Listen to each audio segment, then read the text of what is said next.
आमचे पंढरपूरला गेले आणि पंढरपूरला गेल्यानंतर त्यांचे जोडीदार असणारे सावकार होते बरोबर आणि गरड डॉक्टर, आणि ते बरोबर गेले आणि एका ठिकाणी बसले, हातपाय धुतले, आता असणारं जेवण बरोबरच घेतलं, जेवायला लागले आणि मामा सहज बोलून गेले, अरे गरड आपल्याला पटकन जायला पाहिजे का? अरे मी नाही गेलो ना तर माझा पांडुरंग परमात्मा रडतो. काय सांगतात गरड डॉक्टरांना मामा की मी जर नाही गेलो तर माझा देव कासावीस होतो, माझा पांडुरंग परमात्मा रडतो. डॉक्टर गरड म्हणतात, दगडाचा देव कुठे रडतो का? दगडाच्या देवाच्या कुठे डोळ्यातून पाणी येते का? हे सिद्ध करून दाखवा, हे सिद्ध करून दाखवा. मामांना चॅलेंज केलं.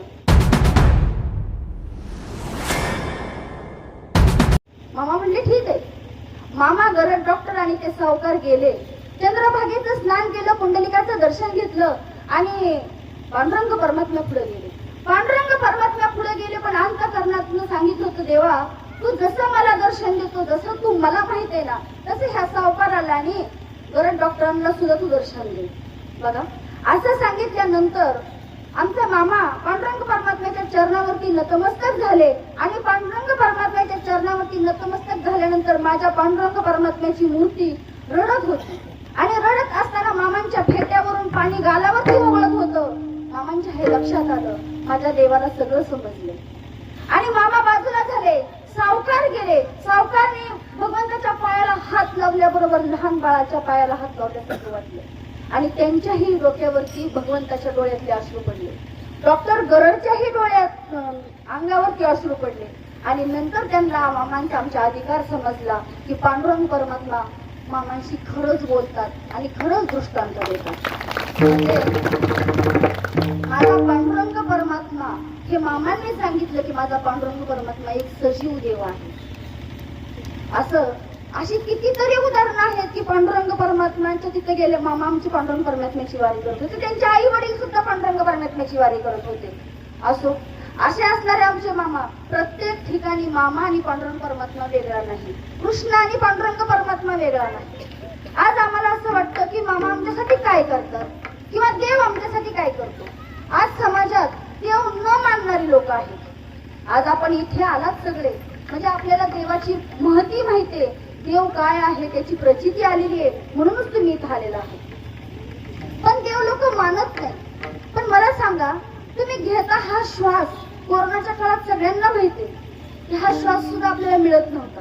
म्हणजे चाले हे शरीर कोणाची सत्ते, हे झाडाचं पान सुद्धा हलत नाही त्याच्या सत्तेशिवाय, माझ्या भगवंताच्या सत्तेशिवाय, बाळूमामांच्या सत्तेशिवाय पान सुद्धा हलत नाही. आज या ठिकाणी आपण मामांच्या दरबारात येतो आणि मामांच्या दरबारात आल्यानंतर तुम्ही कपाळाला भंडारा लावता. ह्या भंडाऱ्याचं किती महत्व आहे हो. हा भंडारा खाल्ल्यानंतर आमच्या एका कीर्तनकाराचा गोंधळी बुवा, त्यांचा घसा सुद्धा मोकळा झाला. म्हणजे ते अगोदर म्हटले मी कीर्तन करणार नाही, मला आवाज चालत नाही, पण माझ्या मामांनी भंडाऱ्याचा अभिषेकच घातला गोंधळी बुवांना. त्यावेळेस आमच्या गोंधळी बुवांचा म्हणजे असा असणारा हा भंडारा. आणि हा भंडारा म्हणजे निवळ या ठिकाणी तुम्ही त्याला आपण जेवतो तोही भंडारा आणि कपाळाला लावतो तोही भंडारा. पण ह्याचा गाज आवाज कुठे हो, सत्वाच्या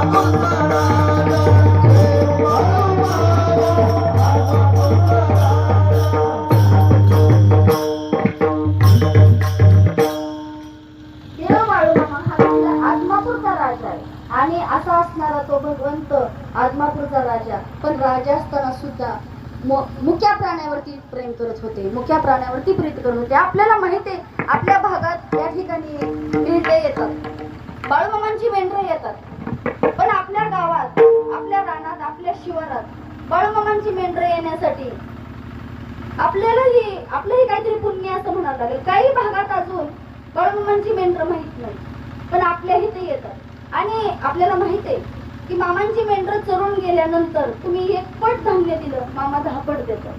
आणि जर आपण 1 पट दिलं तर मामा 10 पट देतात. म्हणून आपल्या शिवारात आपल्याला माहिती आहे, इथं रामवाडी असेल, तरंगे वस्ती असेल, तिथं मामांची मेंढरं मला वाटतं दरवर्षीच येतात. आणि त्यासाठी एवढं त्या लोकांना अतोनात कष्ट करावं लागतं, पण ते एवढे आनंदी असतात ना. का तर माझ्या मामांची मेंढर आले. मामांची सेवा म्हणजे तरी काय करायचं? मामांच्या मेंढी माऊलीची सेवा केली ना, मामा त्यातच समाधान येईल.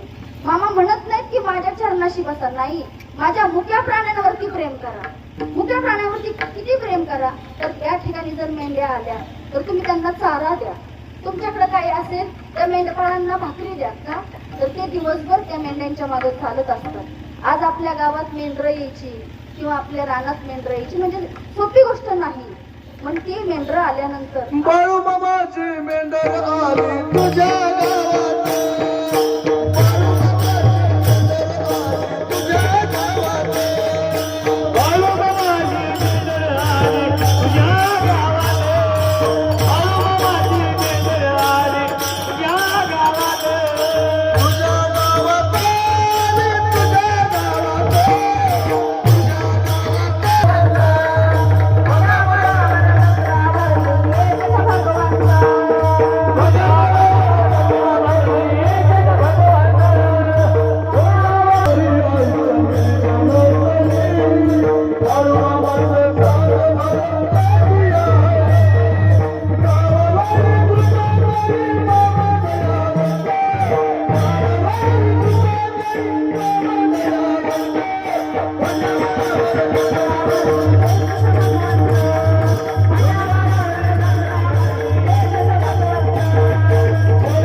गावात, गावात भरवणं शक्यच नाही, कारण गावात जागा पुरणारच नाही, कारण माझ्या मामांचं वैभवच तेवढा आहे. म्हणून साठी ती जत्रा माझ्या माळावरच भरवावी लागते. म्हणजे मोठा असं माळरान द्यावं लागतं. आणि मामांची मेंढर त्या ठिकाणी येऊन गेली की आपोआपच मी सांगितल्याप्रमाणे 1 पट नाही 10 पट 1000 पट मामा आपल्याला देत असतात. आपल्याला सगळ्यांना ते कथाभाग माहिती आहे. तुम्ही सगळ्यांनी एवढी कीर्तन ऐकलेली आहेत की 2 पोती ज्वारी होईल तिथं 22 पोती झाली, 7 शेंगा उडवल्या, 7 पोती तूर झाली. सगळ्यांना कथाभाग माहिती आहे. एक दृष्टांत सांगेन तुम्हाला की मामांची भक्ती केल्यानंतर, मामांची सेवा केल्यानंतर आपल्याला एखादा दुर्धर आजार झाला ना, तर त्या आजारातून सुद्धा आपण बरे होऊ शकतो. असे असणार मामांची जर सेवा केली तर आपण कोणत्याही आजारावरती सहज मात करू शकतो. एक मारुती भोसले नावाचा मामांचा निस्सीम असा भक्त आहे. मामांचा भक्त आहे. महादेवाची सुद्धा भक्ती करायचा, भगवान शंकरांची सुद्धा भक्ती करायची.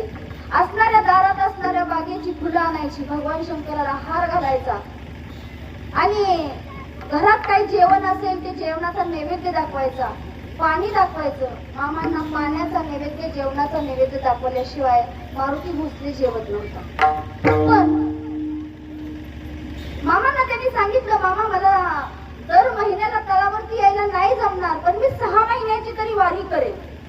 बघा, 1-2 वर्षाचा काळ गेला. मारुती भोसले मामांच्या तळावर जायचे विसरून गेले. आणि विसरून गेल्यानंतर भगवंताची भक्ती करतायत, पण अचानकच एक दिवस त्यांना अस्वस्थ वाटू लागलं, अंगात ताप भरला आणि चाकचं उठता येईल. एक बाजू पूर्ण गेली. आपण आपल्या भाषेत त्याला लकवा झाला, पॅरालिसिस झाला, अर्धांगवायू झाला असं म्हणतो. असं मारुती भोसलेला असा हा दुर्धर आजार झाला. आणि दुर्धर आजार झाल्यानंतर मारुती भोसले भगवान शंकराच्या फोटोकडे मामांच्या फोटोकडे बघून म्हणतो, तेव्हा मी काय पाप केलं की मला जागचं उठता येईल? घरातल्या लोकांनी मारुती भोसलेला गाडीत घातलं, दवाखान्यात नेलं, दवाखाना केला, पण काही उपचार होईना. आता काही उपचार होईना, बरेच दिवस गेल्यानंतर त्यांना असं वाटलं, गडसिंगीच्या माळावरती माझ्या मामांचा तळ आलेला आहे आणि या एकदा तळावरती न्यावं. मारुती भोसले म्हटलं, मला मामांच्या तळावरती न्या. आता न्या म्हटल्यानंतर मारुती भोसलेला उचलणं शक्य नाही. घोंगडीवरती मारुती भोसलेला झोपवलं, चौघांनी धरलं आणि गाडीत घातलं.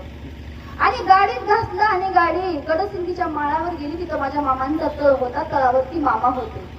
मामांना लांबूनच मारुती भोसलेनी पाहिलं आणि मामांच्याकडे बघून म्हणतो, मामा बघा ना माझं काय झालं, माझ्या शरीराचे एवढे हाल कसे झाले मामा, मी तुमच्या सेवेत कुठं कमी पडलो? मामा सांगतात, ये मारुती बस. बसता येत नव्हतं, तशीच घोंगडी ठेवली मामांच्या पुढं आणि घोंगडी ठेवल्यानंतर मारुती भोसले रडतोय. मामा पाहताय. मामांनी सांगितलं, मारुती तू रडू नकोस, काय झालं सांग. काय नाही मामा, बघा माझा एक हात उचलत नाही, एक पाय उचलत नाही, मला बोलता येत नाही, अन्नही माझं जात नाही मामा, मी देवाची भक्ती रोज करत होतो, रोज मी भगवान शंकराच्या फोटोला, तुमच्या फोटोला हार घालत होतो. मामा म्हटले, मारुती अरे लेका विसरलास की काय?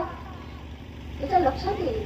काय मामा, मी काही विसरलो नाही मामा, मी तुम्हाला तुमचं मी रोज दर्शन घेतो, मी शंकराची रोज भक्ती करतो मामा, मी काही विसरलो नाही. अरे तू विसरलास, तू मला म्हटलं होतास मामा मला महिन्याला नाही तुमच्या तळावरती यायला जमणार, पण मी 6 महिन्यात एक दिवस तरी येऊन जाईल.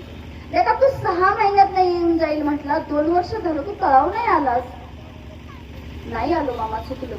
आता ही तर राहा 1.25 महिना राहिल्यास की तू बरा होशील. मामा सांगतात, 1.25 महिना राहिल्यानंतर बरा होईल म्हटल्यानंतर त्यांनी सांगितलं, मारुती भोसले म्हणतो, मामा 1.25 महिना नाही, मी 6 महिने राहील, पण मामा मला ह्यातून बरं करा. आता संध्याकाळी त्या ठिकाणी आंबील प्रसाद झाला, घुगरी आणि आंबील. मामांनी सांगितलं, मारुती सगळ्या बरोबर जेवण कर, खा तू. खा म्हटल्यानंतर मारुती भोसलेनी एक घास घ्यावा, तोंडात घ्यावा, अर्ध तोंडात जायचं, अर्ध सांडायचं आणि अर्ध तोंडातून बाहेर येताना मारुती भोसले रडायला लागला. मामांना म्हणतो, मामा मला घास पण तोंडात जात नाही हो. मामा म्हणतात, हळूहळू फरक पडेल, तू राहा इथं. राहिले मारुती भोसले जवळजवळ महिनाभर राहिले आणि महिनाभर राहिल्यानंतर हळूहळू त्यांच्यात प्रगती व्हायला लागली.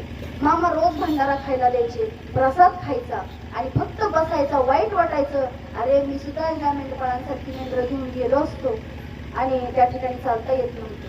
थोडं फरक पडायला लागला, थोडा फरफटच चालायला लागल्यानंतर मामांनी माझ्या सांगितलं, हे बघ मारुती, आता उद्या ह्यातला एकही मेंढपाळ येणार नाही, तुला एकट्याला एवढ्या सगळ्या मेंढ्या घेऊन चारायला जायचं. मारुती म्हणला, मामा मला जास्त उभं राहता येत नाही आणि तुम्ही सांगता एवढ्या मेंढ्या घेऊन चारायला जायचं.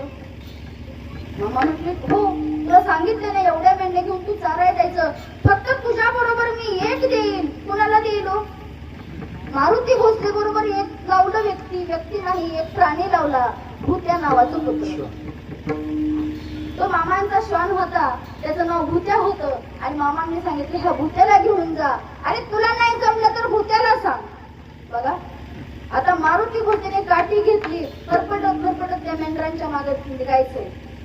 खांद्यावरती घोंगडी टाकली, हातात काठी घेतली, मामांच्या पुढे गेला, मामांच्या चरणावरती नतमस्तक झाला आणि कपाळाला भंडारा लावला. भंडारा कपाळी हाती गोंगड घातली, भंडारा कपाळी हाती गोंगड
भंडाऱ्याची ताकद एवढी की भंडारा लावला, काठी घेतली आणि चालायला लागले.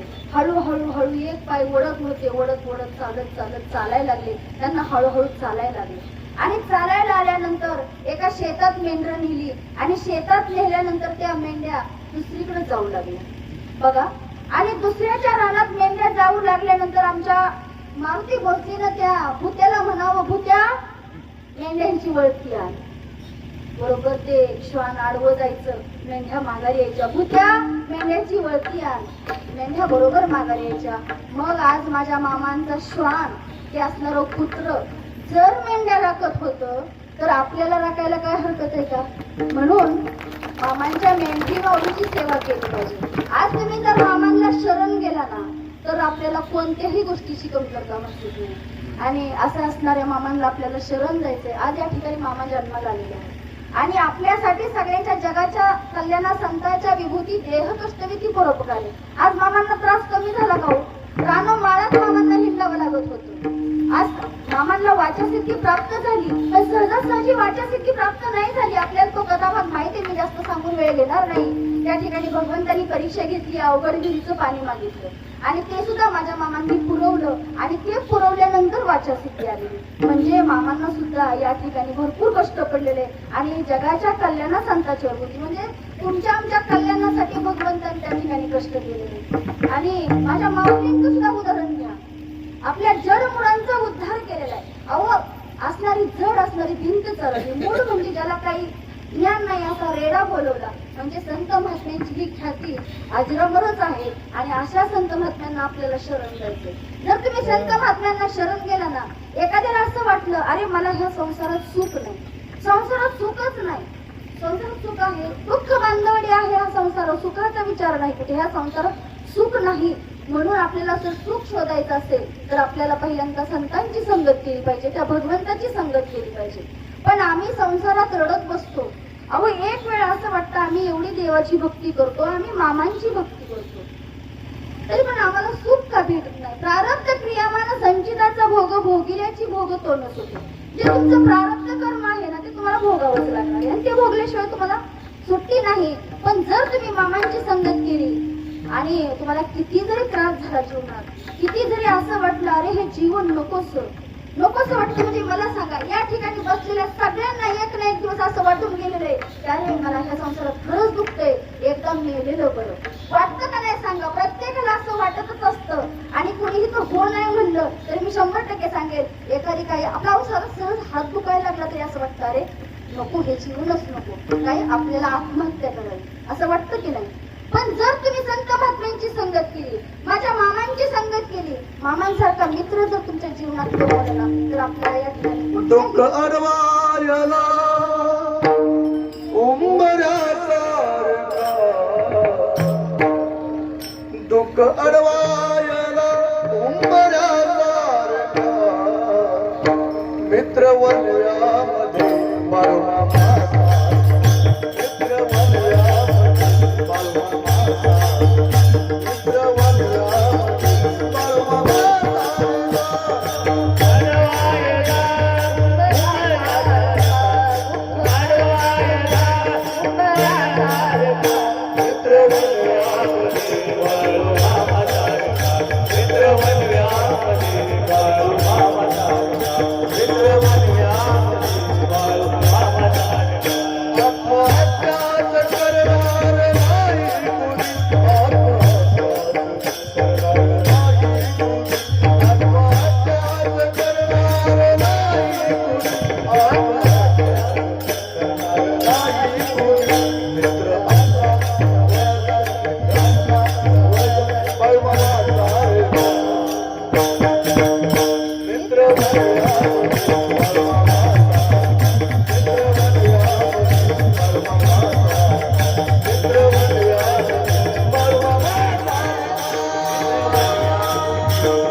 मला सांगा संसारात कसलाही वनवा लागू द्या, पण जर मामांसारखा मित्र असेल तर आपल्याला आत्महत्या करावं वाटेल का हो? आज मामा ह्या शब्दातच किती ताकद आहे तुम्हाला सांगू का? मला सांगा मामा म्हणजे सगळ्यात प्रेमाचं आणि जवळचं नातं कोणतं असेल ना, तर आई वडिलाच्या माग मामा हे सगळ्यात जवळचं नातं आहे. आणि माझ्या देवाचं नाव आहे मामा. मग विचार करा तुम्ही, मामा म्हणजे तुम्ही कुणी ह्या ठिकाणी मामा भाचे असतील तर बघा, आई बापाला जे सांगू शकत नाही ना ते आपण मामाला सांगतो. आपण जे घरात कुणाला सांगू शकत नाही ना ते आपण मामाला सांगू शकतो. त्याप्रमाणे आज आमच्या जीवनात हे बाळूमामा आलेले आहे. आणि असे असणारे बाळूमामा आपल्या सदैव पाठीशी उभे असतात आणि आपल्याला येणारं कुठलंही संकट या ठिकाणी मामा सहज निवारण करतात. म्हणून आपण त्या मामांना शरण गेलं पाहिजे, त्या मामांची सेवा केली पाहिजे. आता मामांची सेवा केल्यानंतर मी अगोदर सांगून गेले की सेवा केल्यानंतर मेवा मिळतो, पण त्या ठिकाणी सेवा केली पाहिजे. आम्हाला सेवा कशी करायची किंवा मामा काय आहे हे माहित तर पाहिजे ना. धोंडीराम पाटील नावाचे एक माणूस आहे आणि शेतीवाडी आहे, आई वडील आहे, लग्न झाले. थोड्या दिवसात आई वडील गेले आणि मुलगी झाली. पहिली मुलगी झाली, दुसरा मुलगा झाला, तिसरी मुलगी झाली. आई वडील वारले आणि दुष्काळ पडल्यामुळं शेती काही पिकत नाही. आणि असे असणारे धोंडीराम पाटील दिवस वाईट यायला लागले. असणारी 1.5 एकर शेती सावकाराकडे गहाण ठेवली आणि त्या शेतीत गहाण ठेवलेले पैसे आणले. आणि गहाण ठेवलेले पैसे किती दिवस पुरणार येतो? आपल्याकडे पहिली म्हण होती, मोठी माणसं म्हणायची, विकून खाऊ नका, पिकवून खा. बरोबर आहे? म्हणजे विकून खाल्ल्यानंतर पुरत नाही आणि पिकवून खाल्ल्यानंतर सरत नाही. तुम्ही जर पिकवलं तर सरणार नाही. पण त्या ठिकाणी दुष्काळ पडला की शेती घाण ठेवली. आता घाण ठेवल्यानंतर एवढी परिस्थिती वाईट आली, एवढी परिस्थिती आमच्या धोंडीराम पाटलांवरती वाईट आली की त्यांनी शेवटी विचार केला, आपल्याला कामाला गेलं पाहिजे. बघा, मामांचा साक्षात्कार सांगायचा मला या ठिकाणी फक्त एवढ्या दृष्टांतातून. मग आपल्याला कामाला गेलं पाहिजे म्हटल्यानंतर कुदळ फावडं खांद्यावरती घेतलं आणि लोकांच्या रानात जाऊ लागले. लोकांच्या रानात गेल्यानंतर त्या मालकाने दुपारच्या वेळेला आरती भाकरी द्यावी. एवढे दिवस वाईट आले, एवढे दिवस वाईट आले की घरात काही धान्य नाही, अन्न नाही. आणि आरती भाकरी दिली तेवढीच खायची. घरी आल्यानंतर 3 पोरं सकाळी खाल्लं तर संध्याकाळी भ्रांत वडिलाच्या तोंडाकडे बघायची. बापाला वाईट वाटायचं, अरे आपण मालकाने दिलेलं खातोय आणि माझी पोरं उपाशी. दुसऱ्या दिवशी रानात गेल्यानंतर मालकाने जर शिळी भाकरी दिली ना तशीच ती उपरण्यात बांधून घरी आणावी, बायकोकडे द्यावी. आणि बायकोनं, परिस्थिती किती वाईट असते लक्ष देऊ नाही का, की ती बायकोनं काय करावी, ते शिळे तुकडे जरी असले तरी पाण्यात भिजवावे आणि लेकरांना खाऊ घालावे. एवढी परिस्थिती धोंडीराम पाटलावरती वाईट आली, एवढी परिस्थिती वाईट आली. एक दिवस बायकोला सांगितलं, हे बघ, आता मी काम करतोय, मलाही पैसे मिळत नाहीत जास्त, आपल्या पोरांचं भागत नाही, तूही कुठेतरी काम कर. ज्या स्त्रीने कधीही काम केलं नाही त्या स्त्रीला सुद्धा काम बघावं लागलं. आता काम काय करायचं, दुष्काळ पडलेला आहे, शेतात कुणाच्या काम नाही. एखाद्या मोठ्या माणसाच्या घरी जावं आणि त्यांनी म्हणावं, धुण्या भांड्याचं काम सांगता का? धुण्या भांड्याचं काम केल्यानंतर शिळं तुकडं द्यायचं, शिळा भात द्यायचा, थोडेसे त्या काम केलेल्या बदल्यात थोडे तांदूळ द्यायचे. असं थोडे दिवस चाललं. एक दिवस तर एका माता माऊलीने वास लागलेला भात दिला आणि तोही आणला. शेवटी पोरं मागत होती, आईच्या पोटात आग वाट पडली, अरे मी माझ्या पोरांना शिळा भात देते. एवढे दिवस वाईट काढले, एवढे दिवस वाईट काढले आणि एवढी परिस्थिती वाईट असताना ती पोळी तोंडावरती आली. आता ती पोळी तोंडावरती आल्यानंतर असं वाटतं की नाही आपल्याला की माझ्या मुलांना चांगली कपडे असावे, चांगला खाऊ भेटावा, असं प्रत्येक माऊलीला वाटतं. त्याही माऊलीला वाटलं. परिस्थिती वाईट होती, काम केले तर पैसे मिळत नव्हते, कामही नाही, पैसेही नाही, करायचं काय? एक टाइम खाल्लं तर दुसऱ्या टायमाला खायची राहिली. एक दिवस दिवाळीच्या सणाला एका मालकिनीच्या घरी गेल्या, म्हणजे मालकीनबाई मला काम द्या. मालकिनीने सांगितलं, हे बघ, आता काम नाही, सणासुदीचं काम सगळं झालेलं, तू जा. म्हटल्यानंतर बाहेर आली ती माऊली. पाहिलं दारात 2 मोठी कुत्री बांधलेली होती. मोठ्याच्या घरच्या कुत्र्यांना जेवण मिळतं पण आई बापाला मिळत नाही. माहिती आहे आपल्याला तो कसा बघत, मी सांगत नाही इथं, पण त्या कुत्री होती मोठी मोठी साखळीने बांधलेली. त्या कुत्र्यांच्या पुढे दिवाळीचं राहिलेलं टाकलेलं होतं. आता ती कुत्री त्या बाईला बघून भुंकत होती. तिला भीती वाटायची, अरे ही कुत्री मला भुंकत. पण त्या कुत्र्यांच्या पुढे जे लाडू करंजाचे तुकडे पडलेले होते ना त्याच्यावरती तिचं मन गेलं, अरे ह्या कुत्र्यांना खायला मिळते पण माझ्या मुलांना मिळत नाही. त्या बाईनं इकडं तिकडं पाहिलं, कुत्र्यांना बेली नाही, कारण ती आई होती, ती माऊली होती, तिच्या पोटात आग पडली. अरे दिवाळीचा सण होऊन गेला, माझ्या लेकरांना काही खायला मिळलं नाही, आज इतकं तरी उचलून नेते आणि खायला घालते. कुत्र्यांना भेली नाही, पण इकडं तिकडं बघितलं, समाज पाहिल, समाज नावं ठेवेल, ती कुत्र्या पुढचं उचलून नेती. पाहिलं बाजू ऐसे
कळवळाची जाती, ऐसे लाभाशिवाय प्रेम कोण करतं? तर फक्त आई करत असते.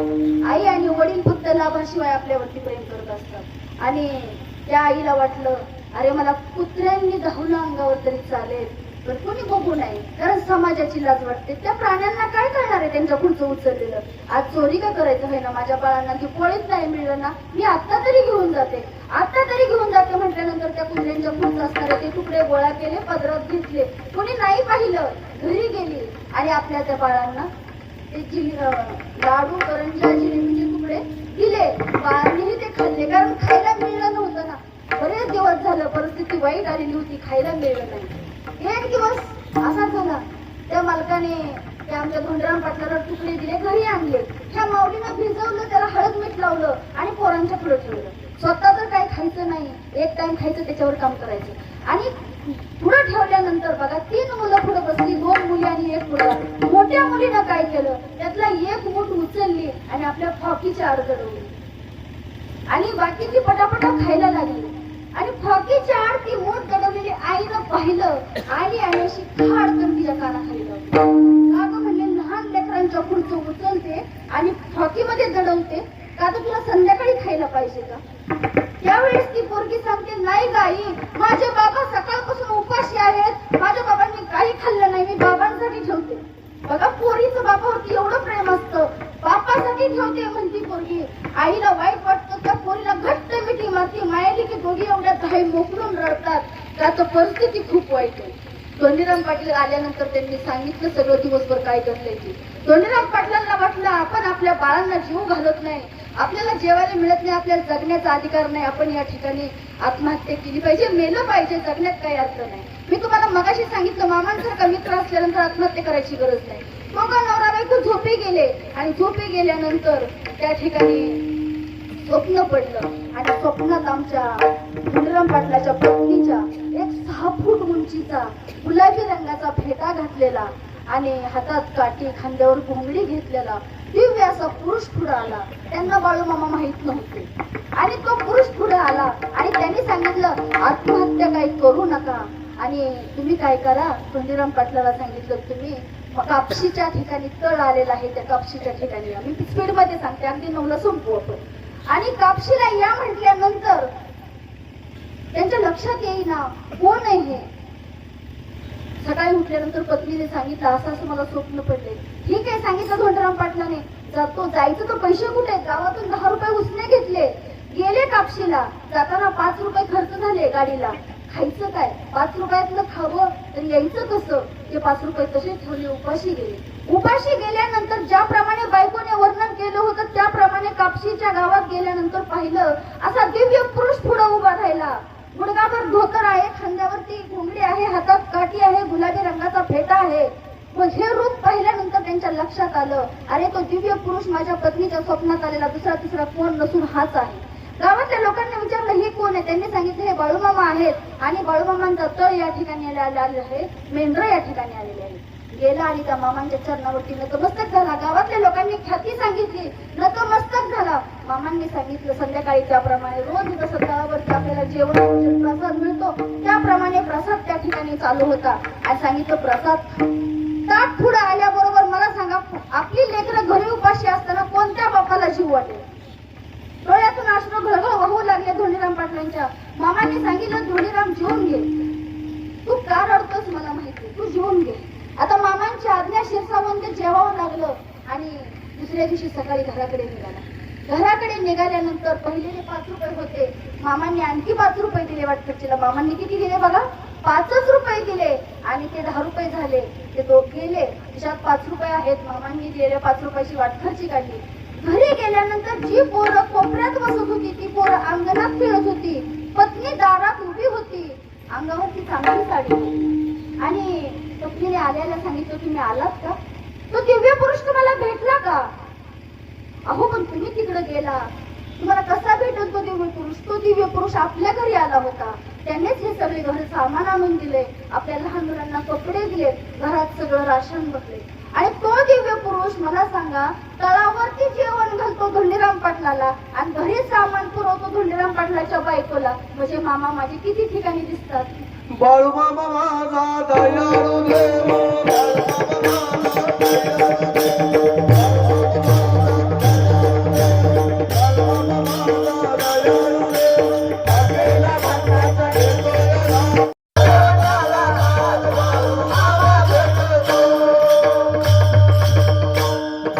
त्याप्रमाणे आमच्या श्रीकृष्णाने सुदाम नगरी सोन्याशी करून दिली होती ना, त्याप्रमाणे आमच्या बाळूमामाने धोंडीराम पाटलाच्या घरी पाहिजे तेवढं साहित्य, मुलांना कपडे सगळं मामांनी दिलं होतं. म्हणजे तुम्ही जी जी इच्छा करतात ते मामा आपल्याला देत असतात. म्हणून आपल्याला मामांना शरण गेलं पाहिजे. म्हणून आपण असं म्हणावं असं वाटतं की तुम्ही संत माये बाप कृपावंत कायमी पतित कीर्तिवान अवतार तुम्हा धराया कारण उद्धराया जन जड जीवा कुमार कुमार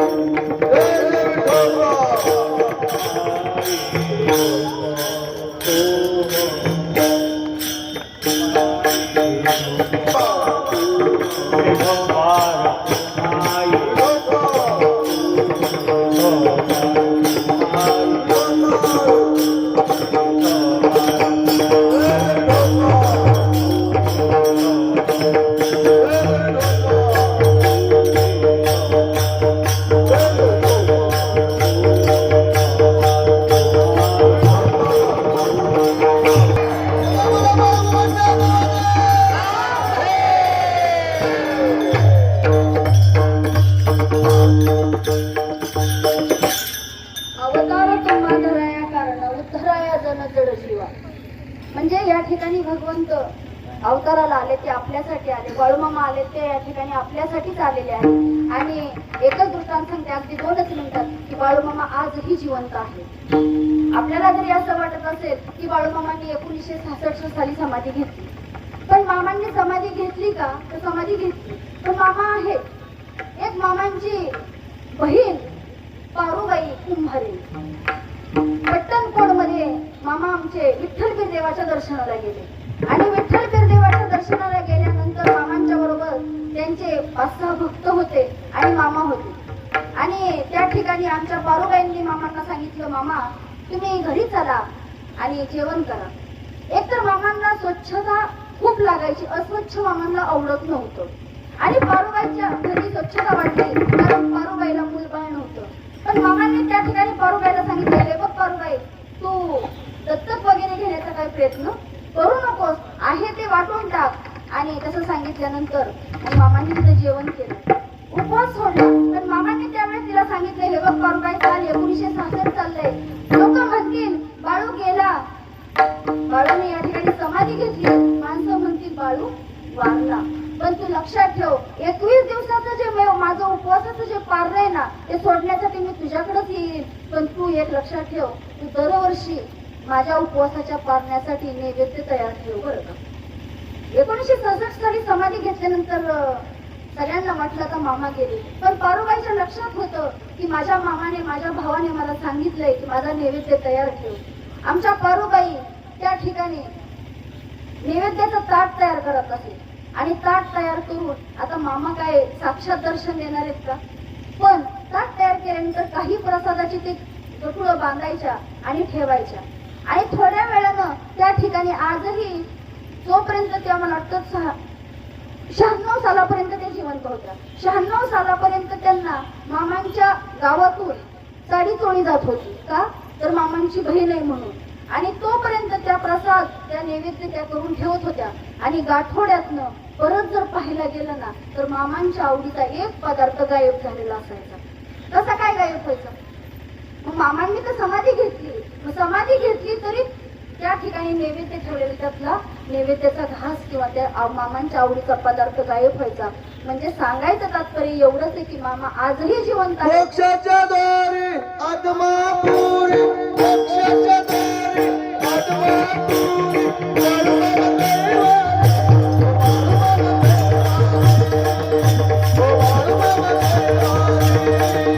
ओ बाळूमामा देवा, ओ बाळूमामा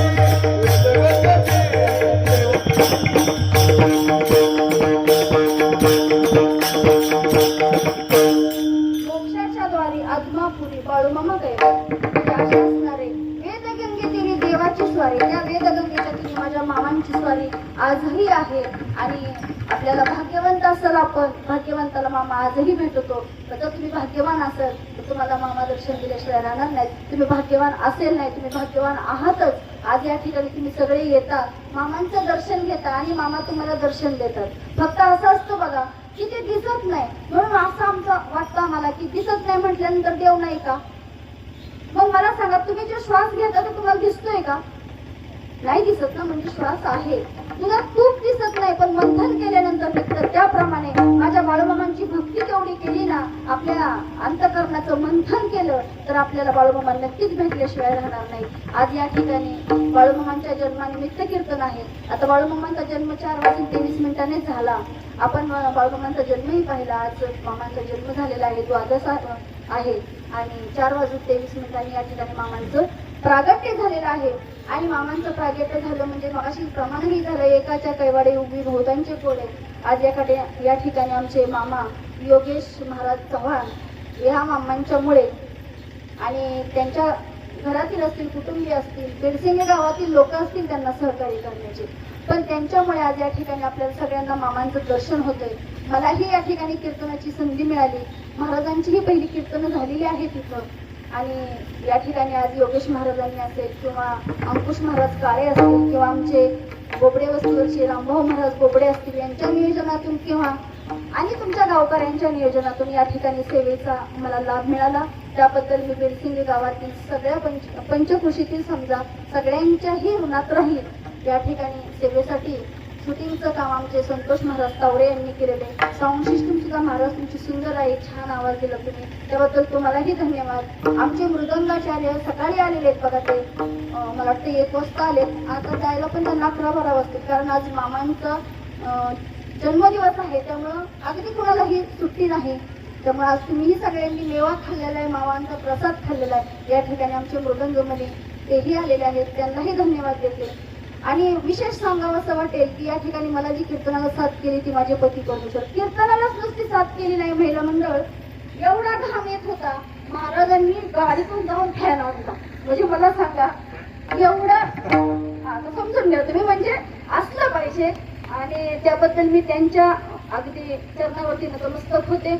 या ठिकाणी असणारे सगळेच बेडसिंगे असतील, अवसरीचे आमचे भोसले महाराज आले, चोरमले महाराज असतील, रामभाऊ महाराज बोबडे आहेत, या ठिकाणी सगळेच महाराज, हमा महाराज असतील, या ठिकाणी चोपदार आहेत, या ठिकाणी सगळे मामा लोक आहेत. या सगळ्यांच्या चरणावरती नतमस्तक होते. विनेगरी बाबा असतील आणि आमचे बापू पुढे बसलेले आहेत. तुम्ही सगळे श्रोतेजन 2 तास तुम्ही कीर्तन सेवा ऐकून घेत आहात. मामांच्या प्राणंजनात मला सेवा करण्याची योगेश महाराजांनी किंवा बेडसिंगकरांनी संधी दिली, त्याबद्दल मी सगळ्यांच्या चरणावरती एकदा नतमस्तक होते. आणि या ठिकाणी बोलत असताना चुकून जर एखादा शब्द चुकीचा गेला असेल तर मायबापाचं अंतकरण द्या, बाळूमामांचं अंतकरण द्या आणि आपलं लेकरू समजून या ठिकाणी मला माफ करा. झालेली सेवा माझ्या पती परमेश्वर प्रमोद महाराज शिंदे यांच्या शिकवणीतून, माझ्या गुरूंच्या शिकवणीतून या ठिकाणी मी सांगण्याचा प्रयत्न केला. जसं भगवंताने बुद्धी दिली, जशी मामांनी सेवा करून घेतली त्याप्रमाणे मी करण्याचा प्रयत्न केला. असं या ठिकाणी बोलण्यासारखं भरपूर आहे, पण आपण सगळे सकाळपासून कीर्तन ऐकताना प्रसादही खाताना अजूनही खाण्याची इच्छा आहे आणि आपल्याला या ठिकाणी चव्हाण महाराज तीही देणार आहेत. असो, झालेली सेवा मामांच्या चरणी अर्पण करून या ठिकाणी सेवेला ज्ञानेश्वर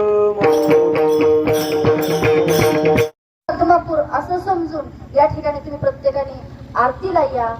मामांच्या अमावस्येचं कीर्तन असतं, त्या अमावस्येच्या कीर्तनालाही या. जन्माचं असतंय आणि समाधी सोहळ्याचं असतं, म्हणजे अशा अनेक या ठिकाणी कीर्तनाचे कार्यक्रम होत असतात. त्यामुळे आपण सगळ्यांनी हेच आपला आत्मापूर आहे असं समजून आलं तरी आपल्याला मामा या ठिकाणी भेट देतील. झालेली सेवा भगवंताच्या चरणी, बाळमामांच्या चरणी अर्पण करून सेवेला स्वल्पेरा. जगत उद्धरण. गीता सांगत की पांडवासाठी अर्जुनाला, पण त्याचा फायदा आपल्याला झाला.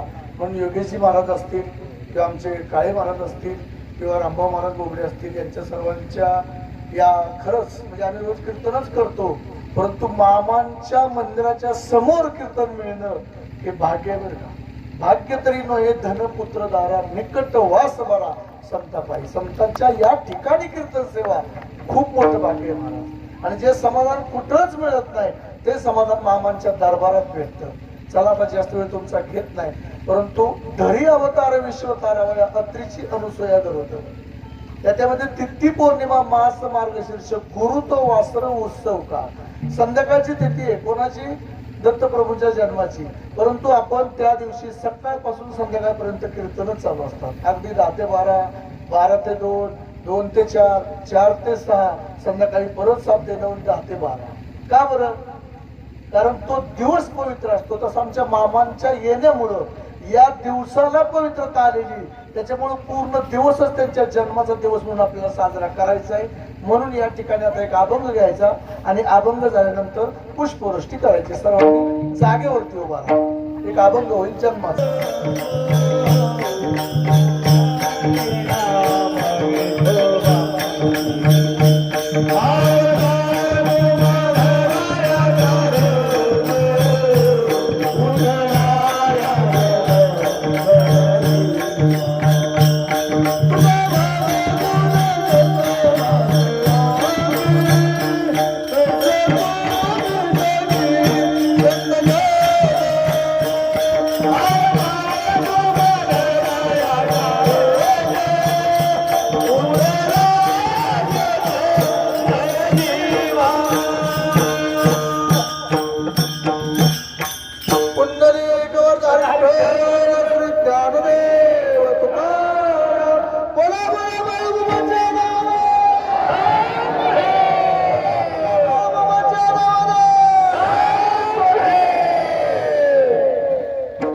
आरत्या घेऊन आणि मग मामाची आरती घेताना